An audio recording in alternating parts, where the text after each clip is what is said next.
Hey buddy, hope you guys are doing all right.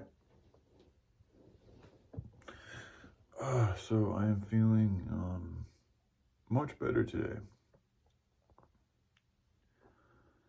And I think I may have figured out what's been going on with me.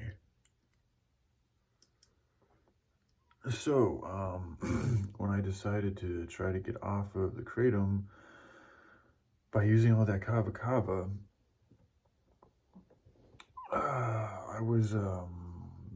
I was polluting my body. I was taking a lot, like every hour to every 2 hours, I would take a fat shot of kava kava. And so that's just doing a lot of damage to my liver.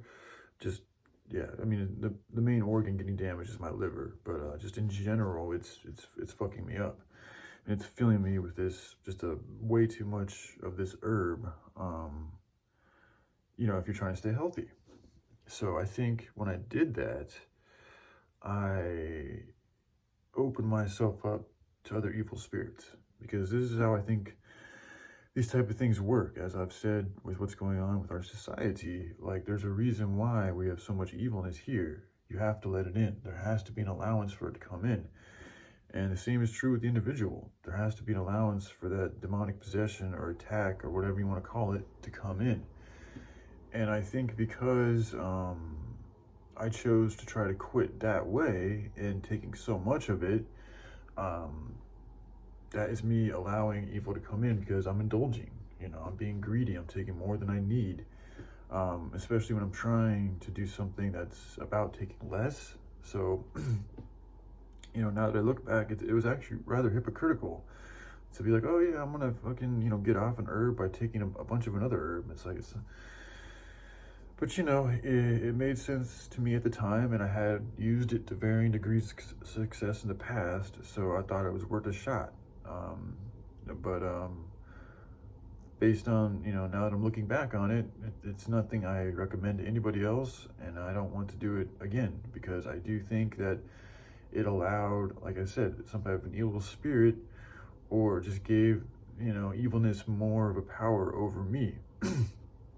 And I think, like, during those 2 days that I was taking the kava kava, I felt like something come into me, kind of like it would make me shaky. Like, I felt my body wanting to, like, kind of like do these weird convulsions, and I would just kind of like pay it no mind and just continue on with my day. And but sure enough, as you guys saw, when the kava ran out and I was trying to be sober, like, I was in a horrible spot, horrible spot. And I think that's because I had let things infiltrate me, and I was dealing with a much, stronger demonic force than I was beforehand. So I think that's why I was so down. I think that's why it took me a while to get back on my feet. I think that's why it took me so long to get back to working on the project. And I'm still, dragging my feet with this stuff. So I'm not completely out of the woods yet. But yesterday I didn't really feel like the dizziness thing seemed to have just about gone away. Like, my stomach feels practically normal right now. My body, my muscles don't feel weak or anything. My energy's good. So, I feel fine now. So I'm starting to think that what I experienced was more of a hex or a curse or a demonic attack. Now, whether somebody's out there casting it on me, I don't know. Or whether it's just something that came through the ethers that I had to deal with, I don't know. But one thing I do know, at least I think I know, is it would not have been able to do what it did if I had not allowed it in. This is a big point here, is I allowed this evil spirit in by taking too much kava kava, by polluting my body, by not listening to the wisdom that's come from elders. The 13th Son has got whole videos based on how to heal yourself, and many others do too. And I've read and absorbed this knowledge to a pretty good degree, so I should know better. And the fact that I'm choosing not to listen to the good advice coming from them, it's just it's bad on me. Shame on me. Like, that's why you got to learn the hard way sometimes. And that's one thing about myself, is I can be stubborn. I can be very stubborn, and sometimes I got to learn the hard way. So that's what I think is going on. And So yeah, I encourage you guys to just, you know, if you're a Christian and you're dealing with demonic spirits, Jesus Christ is the way to do it. And I'm going to actually do a little bit more research into the specific, because I do think there's specific rituals you can do to help break yourself from any type of spirit of affliction, you know, whether it's addiction, a jealousy, or any of these other lower vibrational emotions. I think there's a way to get out of it. And you can use Jesus as the demonic slayer, as the chain breaker, to help you get your spirit out of those places. But you still got to do the work yourself. You still have to believe in the process to make it work, and all that stuff. But there's things out there to help you. That's what I want to get more into, because for the longest time I've been dealing with essentially demonic possessions and spiritual interferences for over like almost 2 years now. 2 years, 20 years. So it's and I've never really utilized any help. Like, only the past couple of years have I gotten more into Jesus and spirituality and this and that, but I've still always kind of looked at it from like, okay, it's there, but I don't really need it, like almost rather arrogantly.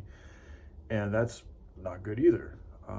But now that I'm getting older and I'm starting to feel the effects of what happens when you don't listen to good instruction, it can hurt, you know. And there's a reason why that good instruction is there, for a very important reason. And for you to think that you can just pass over it is foolish and arrogant. So those are two not good things. And so yeah, I think I'm gonna look a little bit more into, you know, like I said, trying to find my own type of healing ritual. And you know, I'll share it with you guys and perform it, and we'll see how it goes.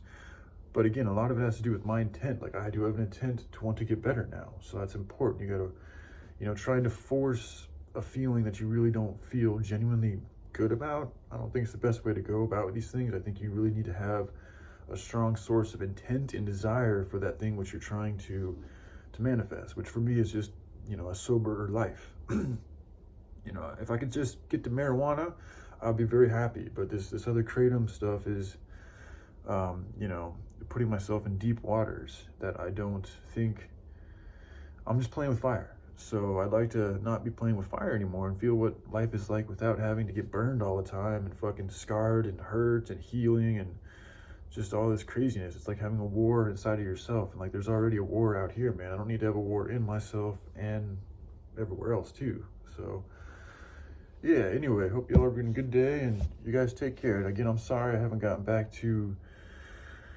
comments and text messages. My phone didn't feel like charging yesterday, so it was off all day yesterday, pretty much.